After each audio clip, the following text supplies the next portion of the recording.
வணக்கம். இன்றைக்கி வந்து என்ன நியூஸ் பார்க்க போகிறோம் அப்படின்னு பார்த்திங்கன்னா, நம்ம வந்து யூஜிடிஆர்பி வந்து எக்ஸாம் எழுதி நியமன தேர்வு எழுதி அடுத்து ரிசல்ட் வந்ததுலேருந்து நம்ம வீடியோ போட்டுட்ருக்கோம். அடுத்து என்ன நடக்கும் அப்படின்னு. இப்போ வந்து பார்த்திங்கன்னா, இன்றைக்கி வந்து அந்த நியமன தேர்வு எல்லோரும் வந்து சர்டிஃபிகேட் வெரிஃபிகேஷனுக்கு போயிட்டு வந்திருந்தாங்க. எல்லா சப்ஜெக்ட்டுக்கும் வெரிஃபிகேஷன் முடிச்சிருந்தது. ஸோ அடுத்து வந்து அவங்க வந்து பார்த்திங்கன்னா, அவங்களோட செலெக்ஷன் லிஸ்ட்டுக்காக வந்து வெயிட் பண்ணிகிட்டு இருந்தாங்க. இப்போ வந்து பார்த்திங்கன்னா நம்மளோட உயர்நீதிமன்றத்தில் வந்து கேஸ் போட்டிருந்துருக்காங்க. அப்போ வந்து அவங்க இடைக்கால தடை கொடுத்துருக்காங்க. எதுக்கு இந்த இடைக்கால தடைனா, இப்போ வந்து பணி வந்து இப்போதைக்கு வழங்கக்கூடாது அப்படின்னு சொல்லி கேஸ் போட்டிருக்காங்க. எதுக்கு அப்படின்னு பார்த்தோன்னா, நம்ம எக்ஸாம் வந்து நடந்தப்போ வந்து எல்லாமே வந்து கொஸ்டின் வந்து ரொம்ப டஃப்பு அப்படின்னு சொல்லிகிட்டு இருந்தாங்க. ஆனால் வந்து கட் ஆஃப் வந்து ரொம்ப அதிகமாக வந்திருக்கு. எப்படி அப்படிங்கிற மாதிரி பார்த்தப்போ அதில் வந்து ஸ்டார் கொஸ்டின்ஸ்க்கு வந்து மார்க் கொடுத்துருக்காங்க. அப்போது ஒவ்வொரு சப்ஜெக்ட்லேயும் பார்த்திங்கன்னா 20 கிட்ட வந்து கொடுத்துருக்காங்க. இங்கிலீஷ்லாம் வந்து பார்த்திங்கன்னா 24 கொஷினுக்கும் வந்து உங்களுக்கு ஸ்டார் கொஷின் அதுக்கு மார்க் கொடுத்துருக்காங்க. ஸோ அதை வந்து கரெக்டாக பண்ணவங்களுக்கு அதே மார்க் வரும். அப்போ தப்பாக பண்ணவங்களுக்கு அப்படியே மார்க் வந்துடும்.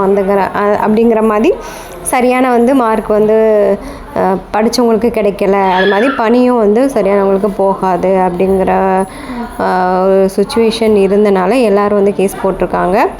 அதுக்காக தான் வந்து இந்த இடைக்கால தடை வந்து விட்டுருக்காங்க.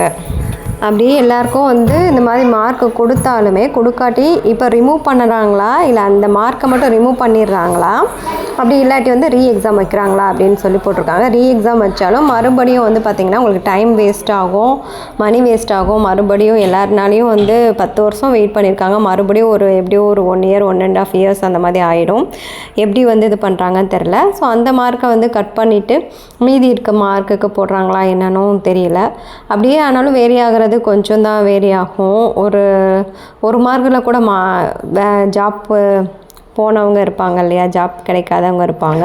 ஸோ வேகன்சி இன்க்ரீஸ் பண்ணிவிட்டு எல்லாத்துக்குமே வந்து ஜாப் கொடுக்கலாம். அது எவ்வளோ பாசிபிலிட்டிஸ் அப்படிங்கிற மாதிரி எக்ஸாம் எழுதின எல்லாத்துக்கும் வந்து வேலை கொடுப்பாங்களா அப்படிங்கிறது பாசிபிலிட்டிஸ் கிடையாது.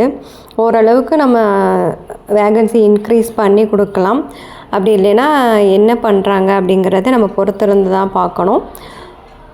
இல்லைன்னா வந்து இதிலேருந்து இவங்க சைடில் வந்து இருக்கிற என்ன வந்து இவங்களோட டிஆர்பி போர்டிலேருந்து நம்ம கோர்ட்டுக்கு வந்து எதுக்காக இந்த மாதிரி பண்ணியிருக்கோம் அப்படிங்கிற மாதிரி அவங்களும் வந்து ரிப்போர்ட் பண்ணிட்டாங்கன்னா நம்மளுக்கு வந்து சீக்கிரமாக வந்து இது வரைக்கும் சிவிக்கு போயிட்டு வந்து வெயிட் பண்ணுறவங்களுக்கு ஒரு அதுக்கடுத்து ஒரு நல்ல செய்தி வரலாம்.